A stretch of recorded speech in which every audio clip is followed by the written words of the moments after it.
G'day folks, Tony again here for more of the many lives of John Rando.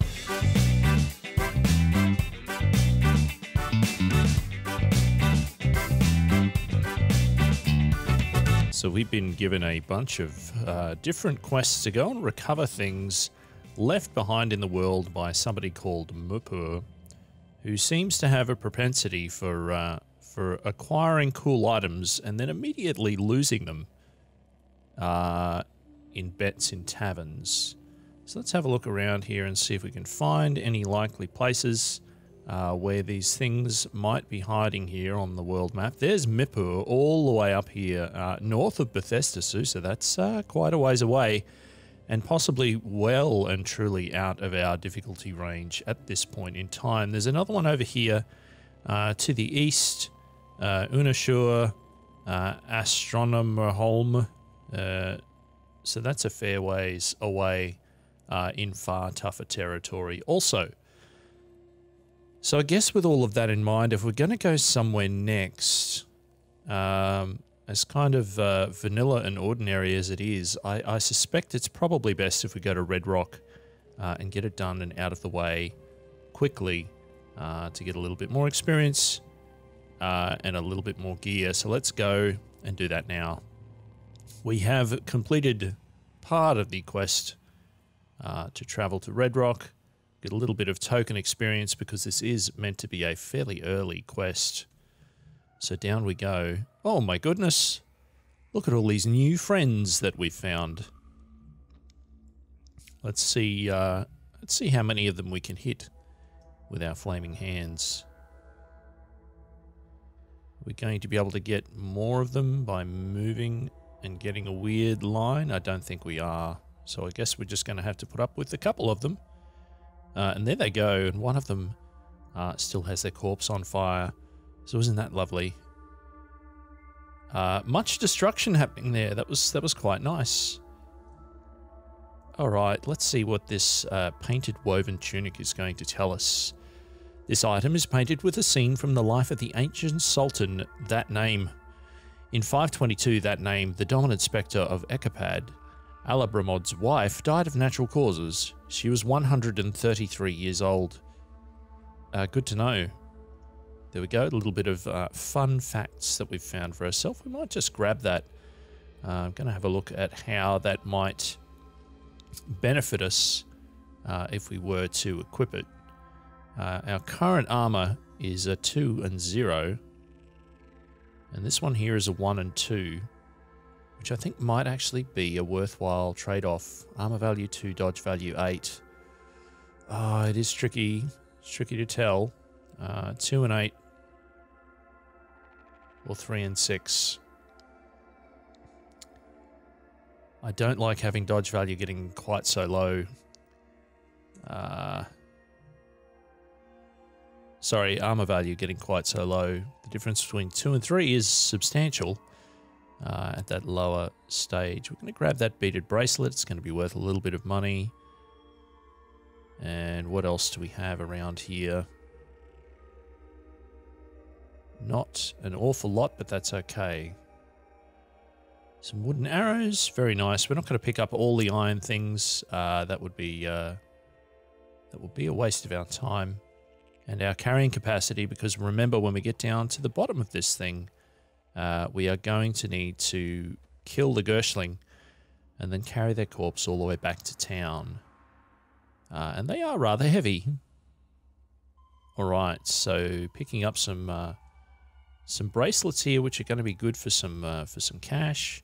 Nice little treasure chest here. Hello, what are you? Or who are you, rather? A mechanimist pilgrim who is neutral to us. The pilgrim wears a costume of humility. Simple frock, wide-brimmed hat, cerulean scarf, slouch back, and weary eyes.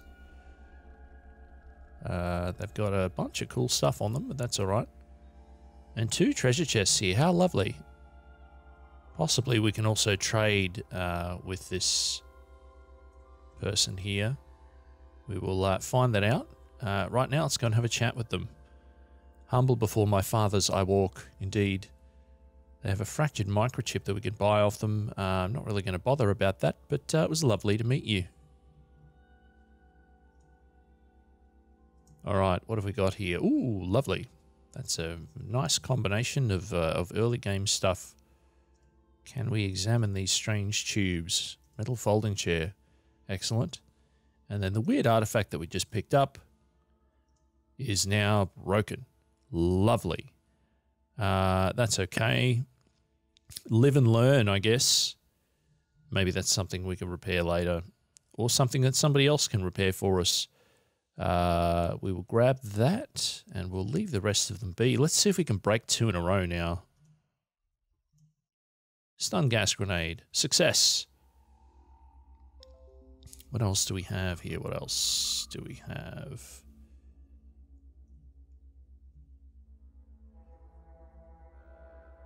So the layout of these dungeons in Red Rock are fairly straightforward and do kind of invite a systematic approach to exploration.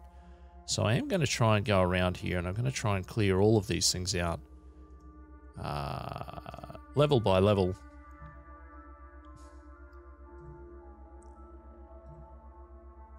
That was easier to kill than I thought. And there are a lot of them, aren't there? So getting little bits of XP for this, not an awful lot. But it's mainly treasure chests that I'm interested in looking for. And of course, any beaded bracelets that we happen to pick up from these are also going to be handy for money. And engraved items such as this one, which is engraved with the scene from the life of the ancient Sultan Artapur I. In 36, a corrupt administrator was appointed minister of Ekapad. He outlawed the practice of taking a spiritual trek through the tundra, and Artapur was forced to flee. Indeed.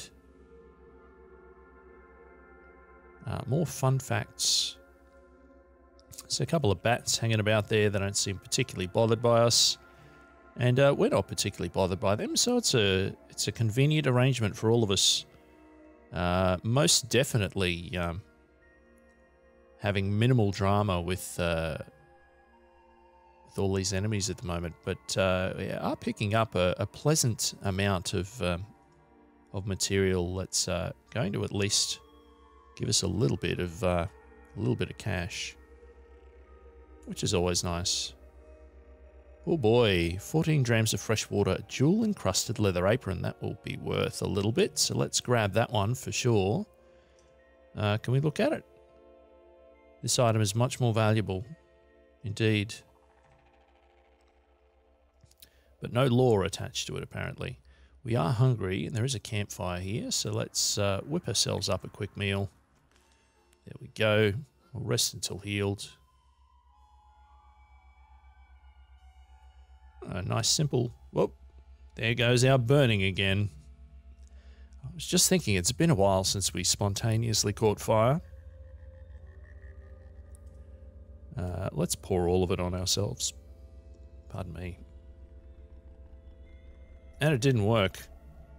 I guess we can pick up all of this stuff again. And then pour it on ourselves once more. It's the circle of life. Why not all of it, I say? And that solved it. Now we can pick it up again. And of course, it's increasing in volume every time. Interestingly. Perhaps from all of the roasted juices that are pouring out of me as I burn. Cave spider? Cave spider. Lovely. Much less drama than electrofuges and what have you. They also tend to run away and hide from you. Rather hard to kill, that one, compared to some of these other gents. An engraved club. I do like engraved things. Ah, it's that name again. Inside a colossal hourglass, that name cemented her friendship with explorers by marrying Alapamrod. Good times. Right, oh, a chameleon. Not fond of them. They do tend to make me bleed quite badly, which I'm never particularly fond of. And there we go, we're bleeding again already. Congratulations.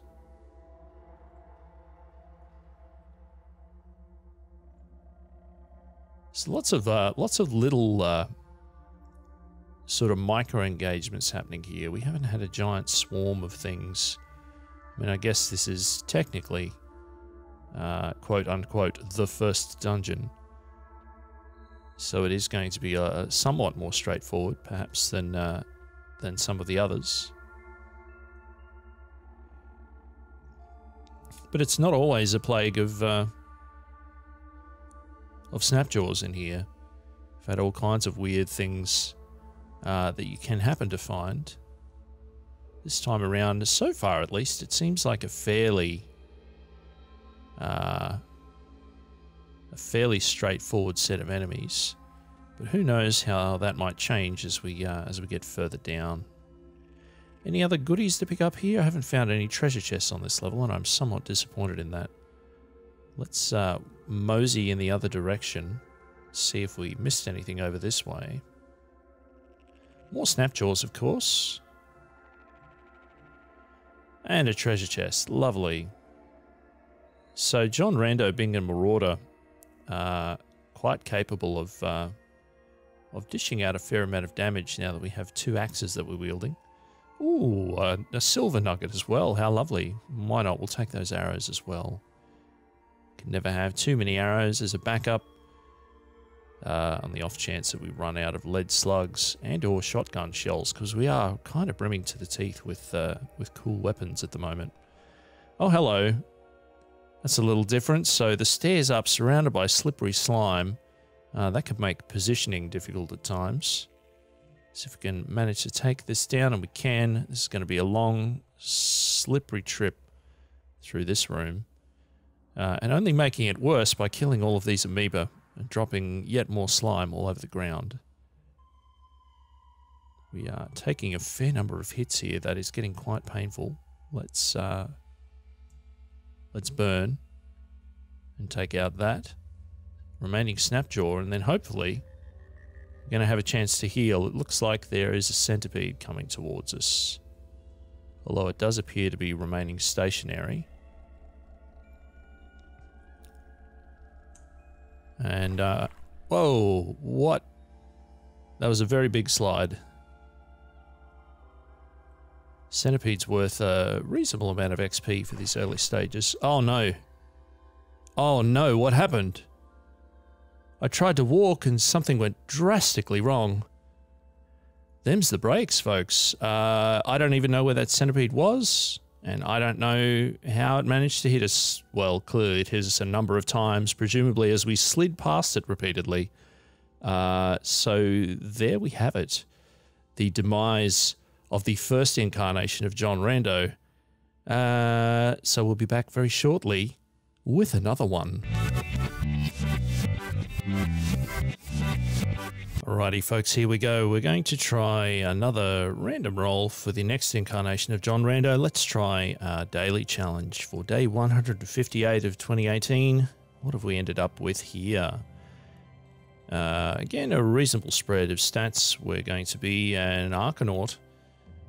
So that's nice. Carnivorous, corrosive gas generation, slime glands, stinger, albino, burgeoning, confusion. Wonderful. So, John Rando walking again. And here we go. So something that I just wanted to point out to all of you, I realized that by playing a lot of randomly rolled characters, the start of the game is going to be something that we'll probably see fairly often, and I do like to do a fair bit of setup here at the beginning. So rather than making you watch it all at normal speed, we're going to do it in fast forward.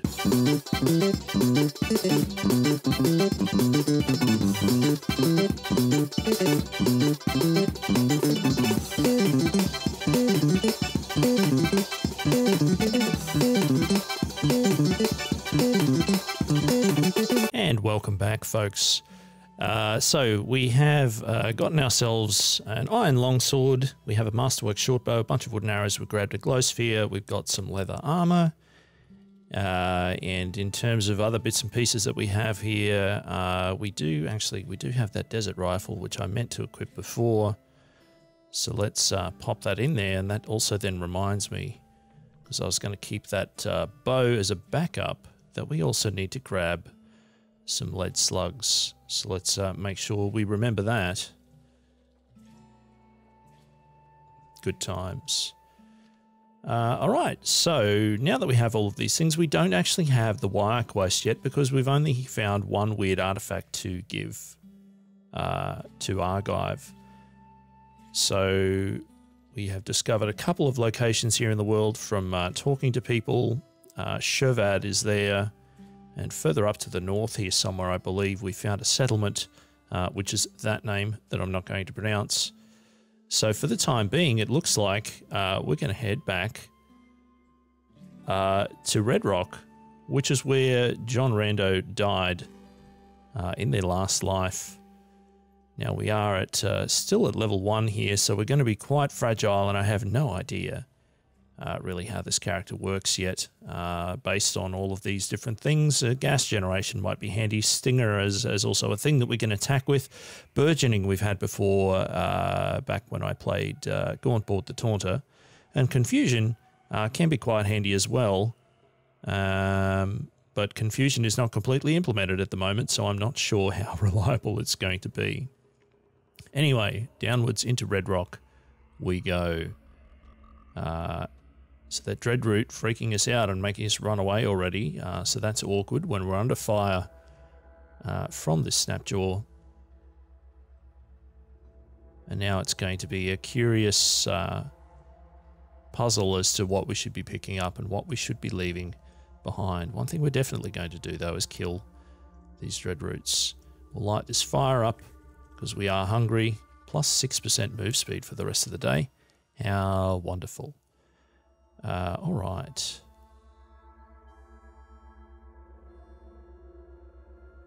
I am somewhat... Ooh, look out. That appears to be a shotgunner. Oh, all right. Sure. I mean, we do have a rifle. I guess we could try using it. Perhaps that worked. Perhaps it didn't. Perhaps they've merely moved out of our line of sight. We auto got that Dreadroot tuber, so hopefully that means they does not mean that they're dead. It just means that they moved. So we're going to try and maneuver around the side here. We'll grab that Masterwork dagger. So it may be worth something. Hopefully there aren't more shotgunners around. We just took a critical hit, so that's awkward. And we're possibly going to get boxed in here. This is not at all fun. So let's take that one down. That shotgunner is coming right in here, so we are going to drop a burgeoning right there and hope that it helps take care of things. The Snapjaw shotgunner dies, and I'm very pleased about it. And we are getting mightily close to being in a world of trouble here. Let's turn the gas generation on, and that hopefully is going to help. It's destroying a bunch of things that are around us, and it will be eating through the walls entirely. And fortunately, that sudden pop-up was us gaining a level from killing an enemy and not dying, because that would have been embarrassing. So we get a bunch of things, and that's nice. We're going to try rest until healed, which is not happening because things are taking damage from all of this corrosive gas that we have around us. So let's try continuing to clean up.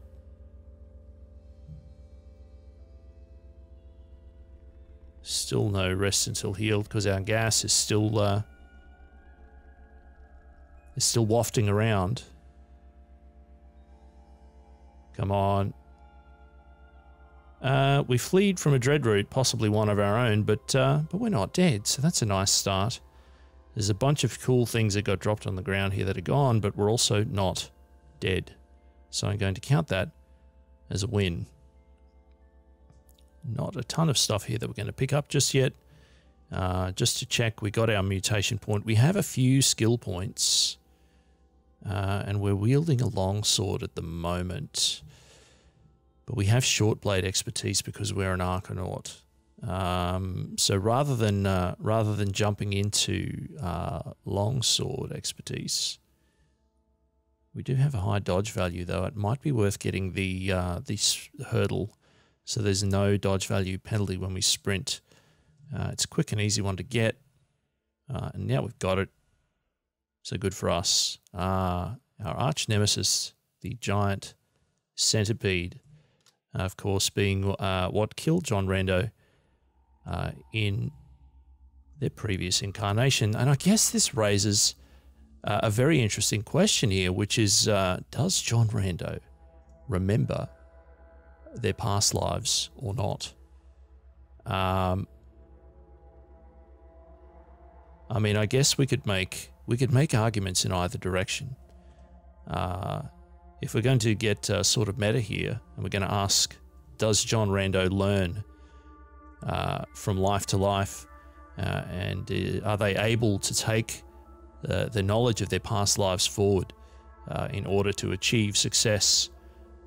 Then I guess the answer to that is yes, because, spoilers, I am John Rando, which means that ideally John Rando is benefiting from my learning and my knowledge of how to play this game, quote unquote, better and be more, quote unquote, successful.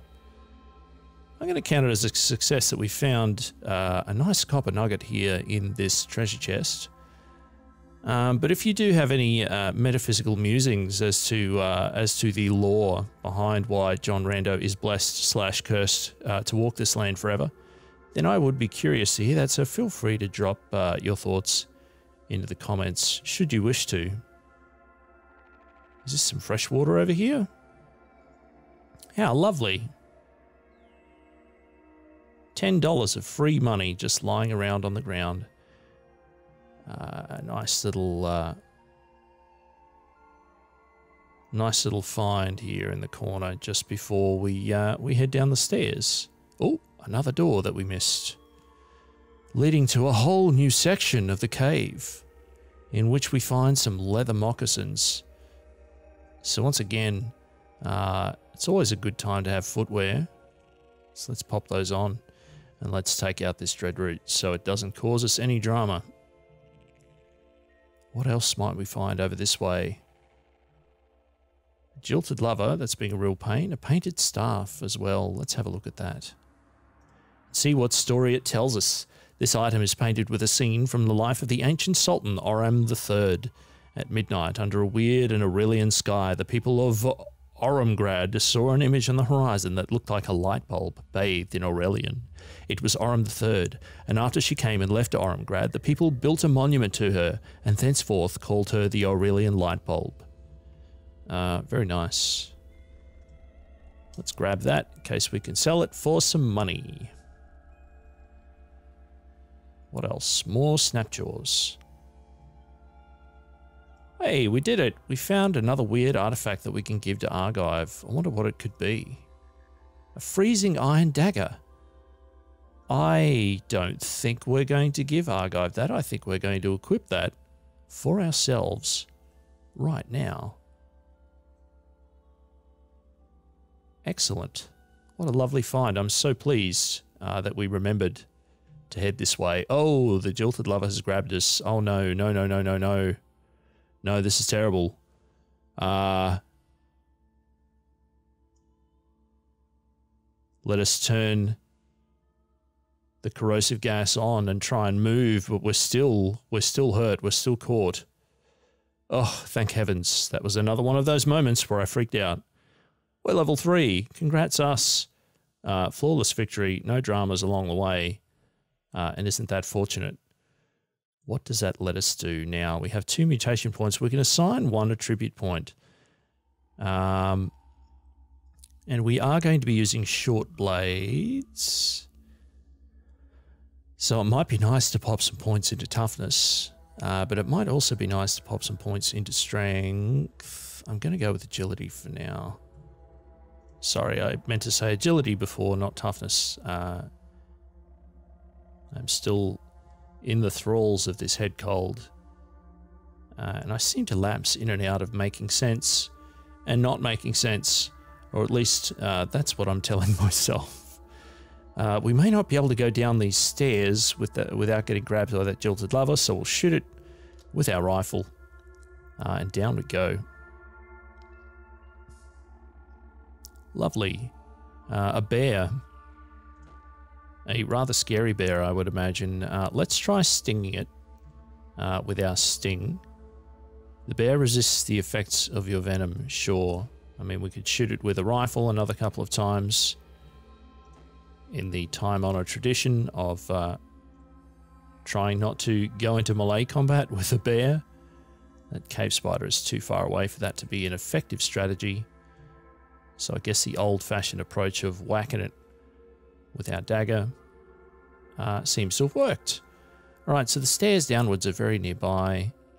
We're going to continue investigating because we are still quite a low level. We're going to try grabbing things that we can sell. We are always on the lookout for treasure chests because those are handy and often contain goodies. We still need one more weird artifact for Argyle because I don't want to hand over the really nifty freezing dagger that we found. Alright, a small cobalt tube. Very nice. What would that be? This might be something. Salve injector. Well, that's going to heal us. So once again, another artifact that I don't really want to give to Argive because it's going to be just really useful to us to keep it and use it for ourselves. Vinewood sap mask. I think, are we already wearing one? We're not. Why not? Let's pop that onto our face. Just because we can.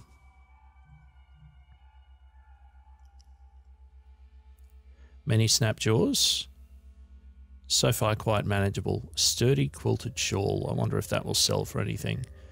And a masterwork shortbow that might also do the same. And that tunic, perhaps. Although we do already have, no, we're going to want more dodge, more armor value and less dodge value. Rushing around a little bit here and nearly stumbled right into that young ivory. What else do we have here? Quite a few empty rooms. Which is odd. Is there something large and terrifying lurking somewhere around here that we haven't found yet? I do not like these young ivories. That's why they all must perish. Right, so a seed-spitting vine out the back here. Two of them, in fact. And they can be something of a pain in the bum. But no longer. And the cave spider also dropping. But not a lot of loot. All right, here we have ourselves a brute. These can be quite a pain. We're going to use our sting because we have it. Don't know how much damage they're going to take from the poison. It was enough, apparently. Every little bit helps. What else do we have around here? One more room perhaps down to the side. Ah, and here at last we have found a treasure chest. And right near to the stairs as well. And a copper nugget, so that's good. Actually, we will grab this as well, just so that we have a chest that we can use for later. And downwards to the next level we go, and there is a slumberling nearby. So that's something that we're going to have to keep in mind when we come back, because that's all the time we have for this part of the Let's Play. Thank you so much for tuning in. If you enjoyed this, please give it a thumbs up, subscribe to the channel, and let your friends know if you think they might enjoy this, and come back again soon for more of the many lives of John Rando.